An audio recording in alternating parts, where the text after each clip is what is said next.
Well, hello there, literary thrill seekers, and welcome to my new YouTube channel, Old Man Reads Poetry. I'm your host, the aforementioned Old Man, and today I will be reading you the poem Jabberwocky by Lewis Carroll. I will have some things to say about this poem and about this new channel later in the video, but right now, let me give you what you came for, a poetry reading. Jabberwocky by Lewis Carroll. 'Twas brillig, and the slithy toves did gyre and gimble in the wabe. All mimsy were the borogoves, and the mome raths outgrabe. Beware the Jabberwock, my son, the jaws that bite, the claws that catch. Beware the Jubjub bird, and shun the frumious Bandersnatch. He took his vorpal sword in hand. Long time the manxome foe he sought. So rested he by the tumtum tree, and stood a while in thought. And as in uffish thought he stood, the Jabberwock, with eyes of flame, came whiffling through the tulgey wood, and burbled as it came. 1, 2, 1, 2, and through, the vorpal sword went snicker, snack. He left it dead, and with its head he went galumphing back. And hast thou slain the Jabberwock? Come to my arms, my beamish boy. O frabjous day, callooh, callay, he chortled in his joy. 'Twas brillig, and the slithy toves did gyre and gimble in the wabe. All mimsy were the borogoves, and the mome raths outgrabe. Lewis Carroll was the pen name of Charles Lutwidge Dodgson, I hope I'm pronouncing that correctly, who lived from 1832 to 1898. This made him a contemporary of Edward Lear, who wrote somewhat similar so-called nonsense verse, primarily for children, as well as Robert Browning, Matthew Arnold, Emily Dickinson, and Gerard Manley Hopkins, among others. As Charles Dodgson, he was an ordained minister, an expert mathematician, and an accomplished amateur photographer in the very early days of that art form. But he is remembered today as Lewis Carroll, author of 2 fantasy stories for children, Alice in Wonderland, and its sequel, Through the Looking Glass. The poem I just read you is contained in the first chapter of Through the Looking Glass, where it is read by Alice, and in a later chapter, partially explained to her by Humpty Dumpty. By the way, I just said that I read it to you, but that's not precisely accurate. In fact, I was not reading, but reciting it from memory. This is a practice which I highly recommend. I would encourage everyone to identify their own set of favorite poems and to memorize at least a few of them so as to be able to recite them for their own amusement and perhaps that of sympathetic friends and relations. From this, you may rightly infer that Jabberwocky is one of my favorite poems. It has been ever since I first encountered it as a child, and I long ago committed it to memory. Now, as you may know, Jabberwocky is often referred to as a nonsense poem. But personally, I would prefer to call it, at most, semi-nonsense. It's true that the poem contains many words which, at least at the time it was written, had no commonly accepted meaning. In other words, nonsense words. But, in my opinion, that in itself is not enough to make it a nonsense poem. A true nonsense poem, in my opinion, is one in which the events or situations described have little or nothing in common with the real world. If you want to see a good example of this, just take a look at Lewis Carroll's somewhat longer poem, also contained within Through the Looking Glass, by the way, The Walrus and the Carpenter. You know, the one that goes, "The time has come," the walrus said, "to talk of many things." Yeah, that one. Now, that is true nonsense. It tells an interesting story. A poem of that length would have to, or we would soon lose interest. but it's a story which has nothing to do with reality.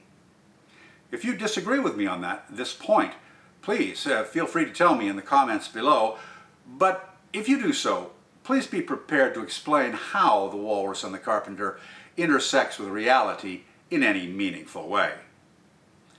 But Jabberwocky is not like that. First of all, in spite of all the nonsense words, it nevertheless manages to tell a clear and vividly descriptive story which is quite easy to follow. But more importantly, the story it tells has an actual real-world application. Perhaps you sense this yourself, even if you are not quite sure what the point is. In which case, you are like Alice, who said after reading it, "Somehow it seems to fill my head with ideas, only I don't know exactly what they are." I will offer my understanding of the poem shortly. For now, I will just say that this paradoxical sense of seeing meaning in the midst of nonsense is one of the things I like most about Jabberwocky, and I suspect it is also a feature that makes many other people who don't think of themselves as poetry lovers fans of this particular poem. Now let's review the poem stanza by stanza. It won't take long. It only has 7 stanzas, and 2 of them are identical.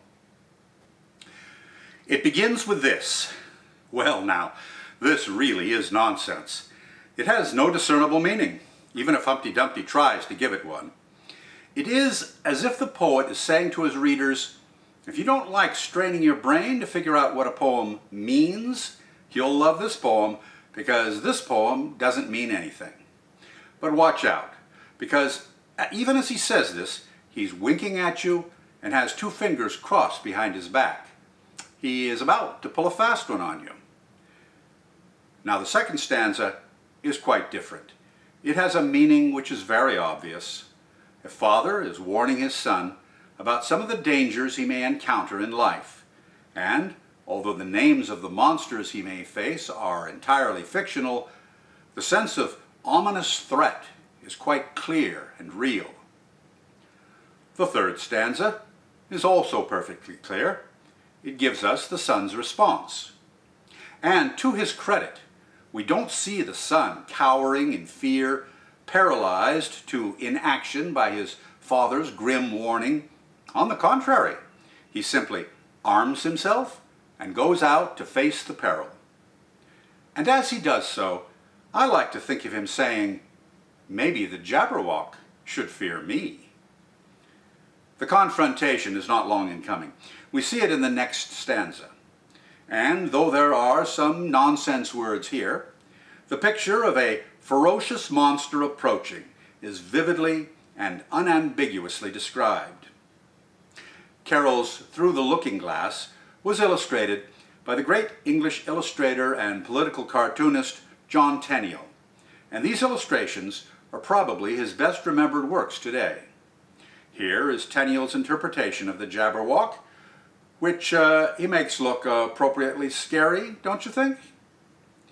Then in stanza 5, we have the climax. Other than a couple of decorative words, there is no nonsense here, just a dramatic and graphic presentation of a violent struggle. Happily, the boy prevails and the monster ends up dead. And stanza 6 gives us the happy ending. The boy returns home to an enthusiastic and joyful reception from his father. Although this stanza is full of nonsense words, we have no trouble recognizing how proud and happy the father is. He even chortles in his joy, a word which meant nothing when Carroll wrote this poem, but which now means to laugh in a way that expresses pleasure, a meaning which Carroll himself gave it, and which is a lasting tribute to the popularity of this poem. Finally, we have the 7th stanza, which is nothing more than a revisiting of the first stanza. Could the author be saying to us, don't take this poem too seriously, it was all nonsense anyway? But was it really all nonsense? Of course, every reader or hearer of the poem must make up his or her own mind about that. But, as I have already told you, I don't consider it to be nonsense at all. Although it does have some nonsensical, or perhaps we should more properly say fantastical features, to me it efficiently and effectively tells a very clear story with a very true and valuable meaning. This world is full of frightening monsters, and it is the job of older and more experienced people to warn us about them. But in truth, even children don't need to be told that there are dangers in this world and things to be feared. And even children know that the Jabberwock is not real, but it is an effective symbol for our real fears. Is there a test you dread taking because you are afraid you will fail? Do you want to ask Susie to the school dance, but lack the courage to do so? In which case, by the way, the monster, of course, is not Susie herself, but the possibility of being rejected, something nearly all of us dread. Have you been asked to speak at a public event to a large group of people, but have a phobia of public speaking?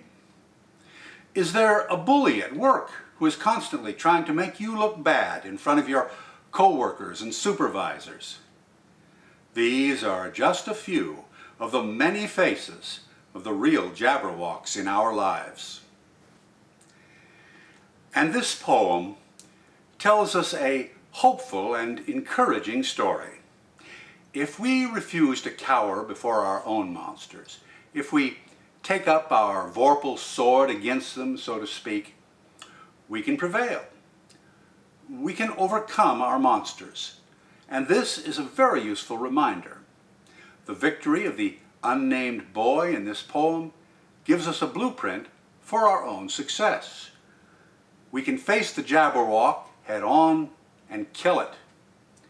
But I can't tell you what this or any other poem means. I can only share with you what it means to me. What do you see in this story? And I'm going to go out on a limb now and say that I think I see another even deeper meaning here. As I mentioned and showed you before, the last stanza is exactly the same as the first. What is the reason for this? It may seem to be a trivial and meaningless refrain, but to me it has a very important meaning. The boy has triumphed. He has faced a monster and overcome it. And yet, the world is still as it was before. The slithy toves are still gyring and gimbling. The borogoves are still mimsy. And the mome raths are as outgraving as ever. In the real world, the same thing is usually true. We may defeat even a huge and terrifying monster, but that doesn't immediately make the world a perfect place. Actually, the world is probably pretty much the same as it was. There will be other monsters to fight, but at least we have the confidence which comes from knowing we have beaten one before. And if we find ourselves in danger of forgetting this, we can reread the poem. Or, perhaps better yet, we can recite it to ourselves from memory. How's that for a good excuse to persuade you to memorize it? Now, one last thing about this poem. As you know, the title is Jabberwocky. When I first encountered this poem in my youth, I assumed that this was also the name of the monster.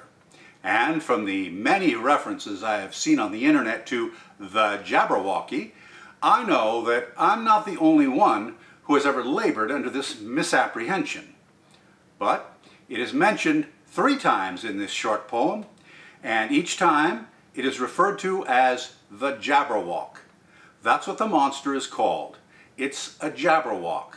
So what then is a Jabberwocky? Well, it is a rather obscure but perfectly valid feature of the English language that adding a suffix of y to a noun can be used to convert a specific thing into a more general one. For example, if we are talking about a specific sculpture, we are discussing a statue. But if instead we talk about sculptures in general, now we are discussing statuary. One random, hard to categorize item is a miscellaneous item, but a whole collection of them is sometimes referred to as a miscellany. Get it? So by the same logic, a Jabberwocky could be thought of as a discussion of Jabberwocks in general. Lewis Carroll was a master of the English language, as any good poet should be. And here I think he is showing off his mastery in a scholarly yet playful way. Anyway, please don't call this guy a Jabberwocky. He's a Jabberwock, and he gets real cranky if you call him anything else. And in a more general sense, be aware that the title of a work of literature can sometimes be deceiving. So watch out. You do gotta read the whole text. This is the first of what I hope will be many episodes on this new YouTube channel, Old Man Reads Poetry. And in case you're wondering, I intentionally chose Jabberwocky as my first subject for a very particular reason. As I suggested earlier, I believe that Jabberwocky is one of a small handful of poems that even people who think that they don't like poetry actually enjoy reading. My goal and intention for this channel is to appeal both to those who already love poetry and to those who don't, yet. And the essential guiding concept here is this: poetry is meant to be heard, not just read silently. Good poets do things with the sound of words which are meant to appeal to our emotions through our ears, not just our eyes. Do you know anyone whose enjoyment of popular music is limited to purchasing the sheet music and then studying the text? I doubt it. And likewise, would you think you had a full appreciation of Shakespeare if you had only read his plays silently and never saw them performed? Of course not. Well, as plays are meant to be staged and songs are meant to be sung, so also poems are meant to be heard, not just seen. I hope I can help you to see the truth of this statement by using this channel to read poems aloud to you. I bring to this exercise a bit of training and experience as a stage actor, and also a deep love of the oral performance of literature, which goes back to my early childhood when my mother used to read so-called children's books to me. By the way, these included Alice in Wonderland and Through the Looking Glass, so you see, I really have been a fan of this poem for a very long time. And I hope that my readings will open up to you a new level of appreciation and understanding of some of the great poems of the English language. If you have enjoyed this video, or think you have benefited from it in any way, please give me a thumbs up to show that you liked it. If you would like more of the same, subscribe to this channel, and each new episode will be provided to you when it is released. Also, please post a comment below saying what you liked and or didn't like about my reading, and if there is another poem you'd like to hear me read, please request it. Until next time, thank you for watching.